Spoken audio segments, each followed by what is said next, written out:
Assalamualaikum warahmatullahi wabarakatuh. Dengan saya Mang Iko. Di kesempatan kali ini, saya akan melanjutkan cerita yang sebelumnya. Bagaimana dan seperti apa ceritanya? Tak usah berlama-lama, berikut ceritanya.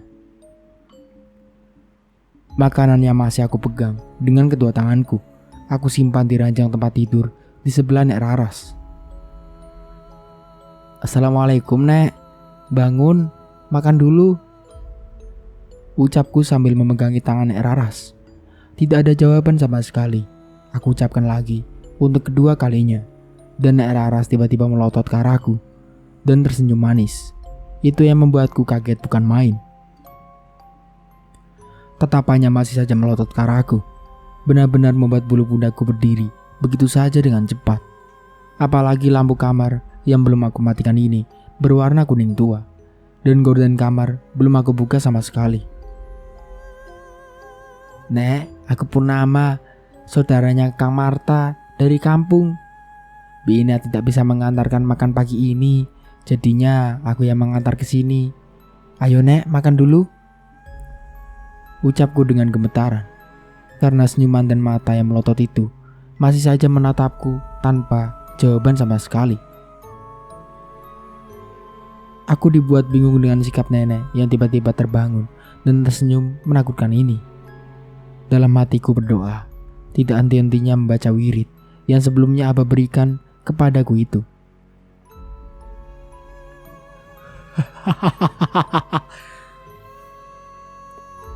Tiba-tiba Nek Raras tertawa dengan sangat keras sambil mulut yang terbuka sangat lebar. Dari awalnya yang tersenyum itu, aku hanya memperhatikan dengan sangat takut. Karena tawanya itu membuat bagian luka dekat mulutnya yang sudah hampir kering itu kembali mengeluarkan darah.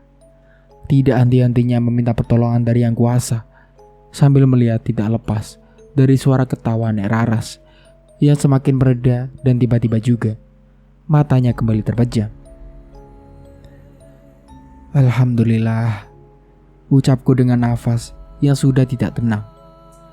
Bahkan beberapa menit yang sudah aku lewati di kamar Nek Raras ini sama sekali tidak membuatku paham dengan apa yang sudah terjadi.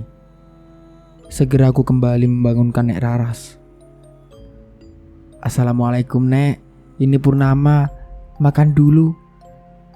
Ucapku sambil menggerakkan bagian tangan Nek Raras dengan perlahan.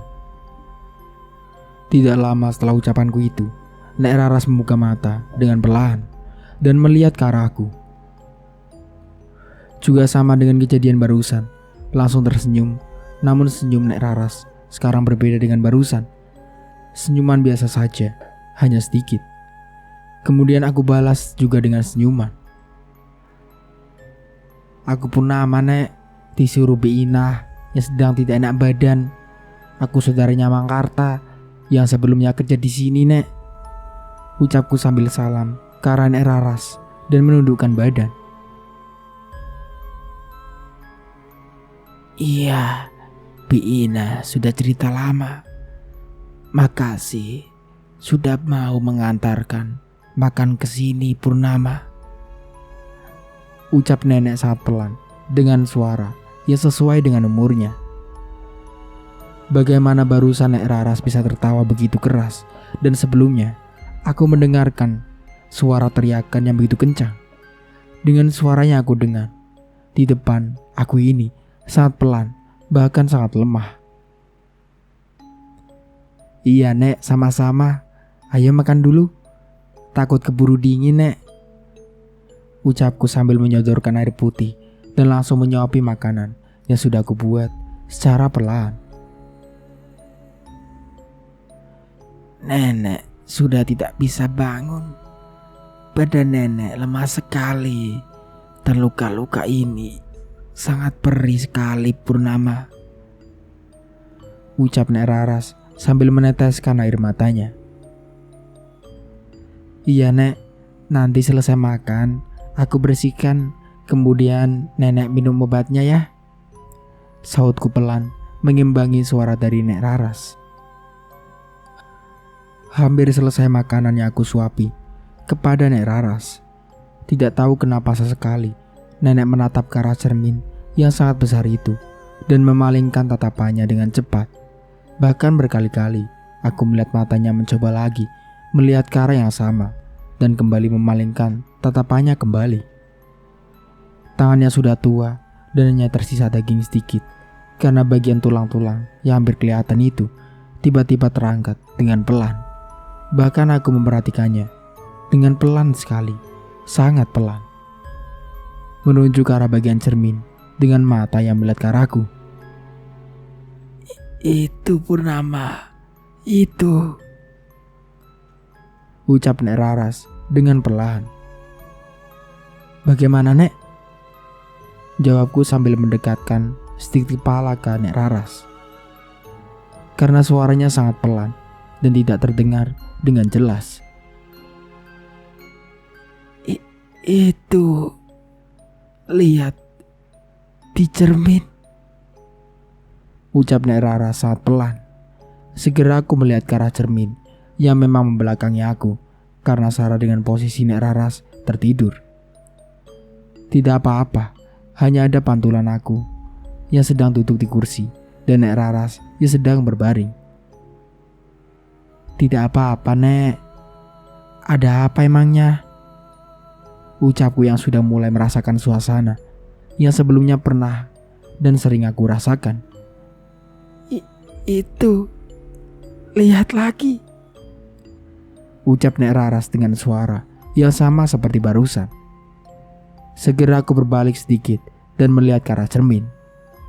Ada sosok wanita yang sebelumnya pernah aku lihat dengan bagian muka yang tertutup oleh rambut, masih dengan pakaian putih yang sudah kotor itu. Dek, aku melihat ke arah cermin ada di sebelahku, dekat dengan wajah Nek Raras. Segera aku balikkan badan kembali ke arah belakangku, di mana dari arah cermin terlihat sosok wanita itu. Ketika berbalik, melihat di sampingku tidak ada siapa-siapa. Sudah habis makannya, Nek. Aku bersihkan lukanya ya, ucapku untuk menenangkan suasana. Karena Nek Raras hanya menunduk saja dan hanya ada anggukan kepala sekali. Aku berdiri dan berjalan ke arah meja yang sudah banyak tersimpan obat-obatan, juga tulisan tanggal dokter. Yang tidak aku tahu itu apa, karena aku baca dengan detail. Sesekali melihat ke arah cermin yang besar itu, sama sekali tidak ada lagi sosok wanita itu. Sepagi ini kejadian semakin aneh telah aku lihat, ucapku dalam hati sambil mengambil satu persatu obat yang akan diminumkan kepada Nek Raras. Ada 6 butir obat yang sama sekali tidak aku mengerti obat ini kegunaannya untuk apa. Aku hanya menuruti perintah dari Bi Ina saja. Segera aku bersihkan darah dari luka Nek Raras. Lukanya seperti orang yang baru saja terkena musibah, kecelakaan. Walaupun ada satu goresan luka di bagian pipinya seperti goresan benda tajam yang sama sekali tidak aku mengerti. Darah yang berada di luka bagian muka perlahan sudah bersih. Sesekali nafas dari Nek Raras terdengar seperti menahan perih, dan aku yakin itu pasti sangat sakit dengan luka seperti ini. Lanjut ke bagian tangan kanan Nek Raras. Sama sekali tidak bisa membuat daya pikirku berjalan normal untuk memikirkan luka dan darah seperti ini bisa terjadi. Cukup lumayan lama aku membersihkan darah dan luka-luka yang ada di wajah dan tangan Nek Raras. Segera aku minumkan satu persatu obat. Semua saja Purnama, minumnya nenek, ucap nenek dengan sedikit jelas ucapannya kali ini. Segera obat yang tersisa 4 butir itu saku arahkan ke mulut Nek Raras dan kemudian memberikan air minum. Baru saja aku merasa lega dengan tugasku. Aku melihat lagi darah-darah dari wajah dan tangan kanan Nek Raras kembali seperti semula. Barusan bersih, ucapku dalam hati. Kemudian aku bersihkan kembali dengan perlahan dan Nek Raras kembali meneteskan air matanya lebih banyak dari sebelumnya. Mungkin menahan rasa perih, pikirku. Baru saja pindah ke bagian tangan. Bagian wajah sudah kembali lagi. Darah itu perlahan muncul dari luka-luka itu. Kembali aku bersihkan. Hampir sudah 4 kali. Aku bolak-balik membersihkan darah. Baru semuanya benar-benar berhenti seketika. Purnama, Bapak kira Bina, tumben pintunya terbuka. Ucap Pak Joni berdiri di depan pintu kamar Nek Raras. Iya Pak, Bina lagi gak enak badan, jadinya aku yang memberi makan dan juga obat buat Nek Raras. Ucapku, masih kaget kapan pintu itu kembali terbuka. Padahal jelas-jelas sebelumnya sudah aku tutup rapat sekali. Setelah itu, kemudian aku bicara kepada Nek Raras untuk pamit.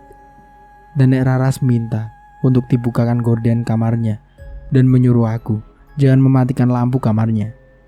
Bapak masih saja berdiri dan menatap kosong karena Nek Raras yang terbaring di ranjang tempat tidurnya. Segera aku keluar dan bapak yang menutupkan pintu. Kasihan, bayangkan, sudah dengan waktu yang cukup lama Nek Raras terbaring dengan sakitnya itu.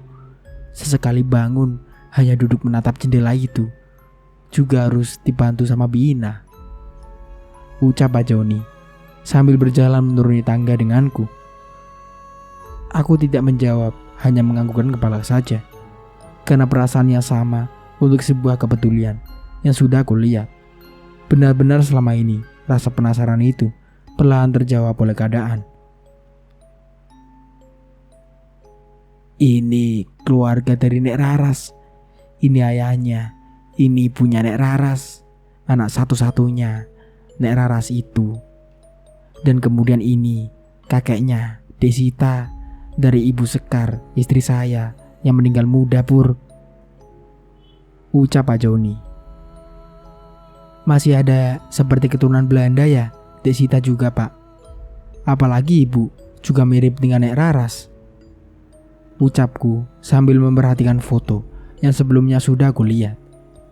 Ketika aku mengantarkan makanan ke kamar Nek Raras. Iya jelas Pur, bapaknya Nek Raras itu Belanda, keturunan seperti itu. Dan soal cerita yang semalam saya ceritakan di zaman inilah Ayub meninggal ketika sedang bekerja untuk Nek Raras yang sebelumnya bekerja untuk bapak dan ibunya Nek Raras yang ini. Ucap Pak Joni menunjukkan ke arah foto yang sebelumnya memang menarik perhatianku. Jadi Ayu itu dari muda kerja dengan bapak dan ibunya Nek Raras. Kemudian setelah meninggal dua-duanya karena tidak wajar Pur. Kemudian Ayu kerja dengan Nek Raras, dengan ibunya Bina sebagai tukang cuci sementara. Ayu tukang masak dan ibunya Bina saksi bagaimana perlakuan tidak wajar kepada Ayu. Apalagi suaminya Nek Raras yang sama kejamnya. Itu yang terakhir bapak dengar. Ucap Pak Joni sambil menjelaskan menunjuk satu persatu orang yang Pak Joni bicarakan. Aku hanya menganggukkan kepala, tanda mengerti. Dan memang bukan waktu yang sebentar, apalagi jika saksi yang bapak dapat adalah ibunya Bina yang sudah sama meninggal. Benang merahnya sangat kusut, pikirku sambil berpikir. Dan tidak tahu kenapa, memang benar-benar membuat aku sedih, walau hanya cerita yang belum sama sekilas jelas. Apa ada kaitannya dengan sakitnya nenek? Masih saja pikiran anehku berkata seperti itu. Dan itu jelas tidak boleh karena berprasangka buruk kepada Nek Raras. Walau gangguan dan sosok wanita yang sama sudah aku lihat. Dan omongan dari Abah soal dendam. Kenapa kamu jadi melamun Pur? Sudah bilang saja sama Bina, jangan buatkan makan untuk saya. Nanti saja saya makan di luar sambil mau berjumpa dengan kawan. Kamu siapkan mobil yang biasa saya gunakan di sini. Kasihan, mobil itu jarang dipakai. Itu bekas darah yang kamu bersihkan dari luka nenek. Tanya Pak Joni. Terlihat heran, ya memang tisu-tisu yang akan kubuang berada di atas bekas baki yang sudah aku lapisi lagi dengan tisu bersih. Iya Pak, baik. Oh iya ini Pak, bekas darah dari luka nenek, ucapku sama herannya dengan Pak Joni. Tidak ada jawaban apapun lagi dari bapak, hanya menggelengkan kepala berkali-kali. Kemudian aku berjalan ke arah dapur, melewati ruang tengah rumah dengan masih sama kekagumanku terhadap rumah ini. Aku melihat Bi Ina sudah bangun dan duduk di meja makan, hanya melamun dengan tatapan kosong. Bi, aku baru saja selesai, ucapku langsung duduk di hadapan Bi Ina. Tanpa ada jawaban sama sekali dari Bi Ina, dan aku juga masih saja diam. Bingung dengan sikap Bi Ina dan lebih bingungnya dengan lamunan Bi Ina yang sama seperti ini. Bibi kenapa jadi melamun gitu? Tanyaku. Semalam Bibi mimpi dijambak sama Nek Raras, kemudian bagian muka Bibi digores sama gunting, dan Bibi menangis jadi-jadinya Pur, ucap Bi Ina sambil menatap kosong. Lalu Bi? Tanyaku karena sepertinya Bi Ina akan berbicara lainnya. Lalu entah kenapa ibu Bibi almarhum yang menyelamatkan Bibi. Kemudian sisanya aneh, Bibi jadi ingat sama almarhum ibu Bibi Pur, ucap Bi Ina langsung melihat ke arahku. Sudahlah Bi, Ibu Bi Ina mungkin minta didoakan saja sama Bibi, ucapku menenangkan suasana. Iya Pur, sepertinya begitu. Itu darah dari bekas luka Nek Raras. Banyak sekali. Baru kali ini bahkan Bibi melihatnya, ucap Bi Ina kaget melihat ke arah tisu-tisu yang sudah menumpuk. Lalu aku jelaskan. Membersihkan lukanya berkali-kali. Tidak tahu kenapa. Dari yang asalnya sudah bersih, kemudian tiba-tiba ada lagi. Terus menerus begitu saja. Dan aku bilang juga jangan masak, karena bapak mau makan di luar, kepada Bi Ina. Tidak lama, aku buang bekas tisu-tisu yang penuh dengan darah itu ke tong sampah depan rumah. Sekali membuka garasi mobil, aku masih heran. Masa iya? Ini adalah darah yang paling banyak yang pernah Bi Ina lihat.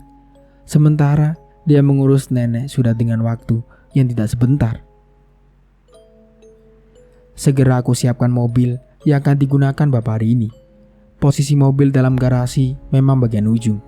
Di belakang mobil terdapat kursi yang sebelumnya sudah membuat aku ketakutan dengan segala kejadian aneh yang sudah aku alami. Bagaimana kursi ini? Mungkin beberapa benda yang pernah jadi saksi, ucapku. Sepagi ini tidak pernah sama suasananya jika dibandingkan dengan malam yang sangat berbeda.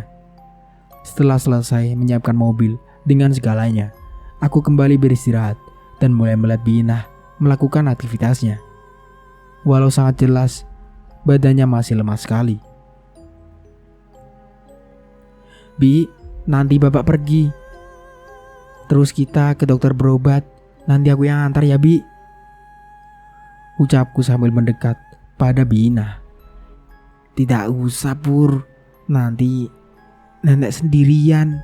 Tidak apa-apa, siangan dikit juga Bibi sembuh, ucap Bi Ina kemudian duduk di meja makan.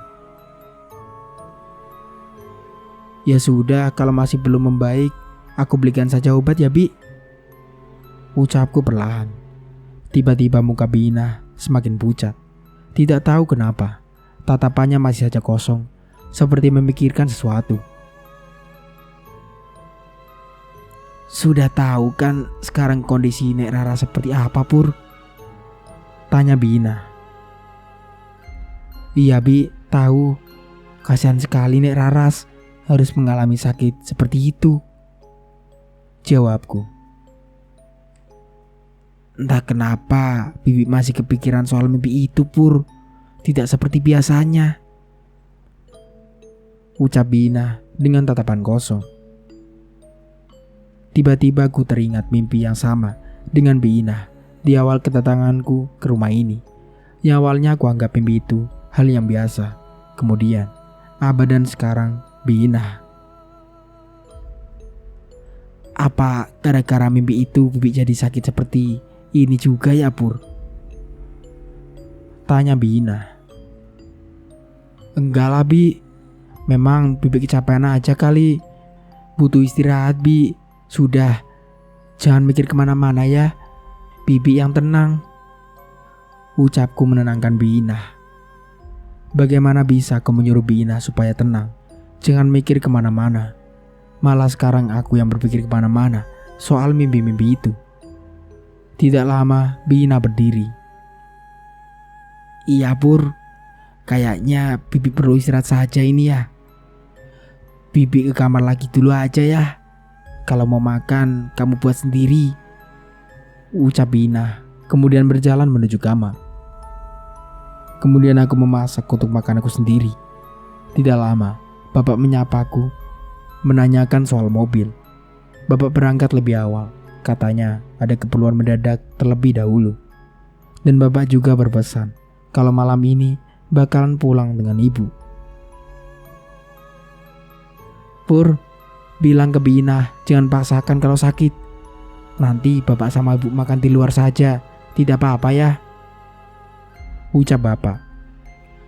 Kemudian aku tinggalkan masakanku untuk mengeluarkan mobil Bapak terlebih dahulu. Sampai di garasi dengan Bapak, aku melihat Bapak menatap hal yang sama depan kursi yang terdapat di pojokan garasi itu. Sudah tahu soal kursi itu Pur? Ucap Pak Joni yang masih mematung melihat ke arah kursi itu. Belum Pak, kenapa memangnya?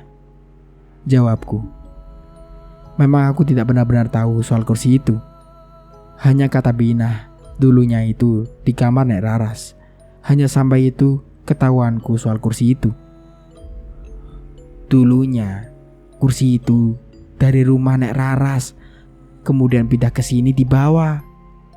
Itu kesayangan kursi punya Nek Raras dulu. Kemudian jadi kursi yang sering digunakan Nek Raras sebelum sakit. Tapi, ucap Pak Joni kemudian berhenti. Tapi kenapa Pak? Tanyaku semakin penasaran. Setelah sakitnya menginjak 6 bulan di rumah ini, Nek Raras sering teriak-teriak sambil menunjuk kursi itu.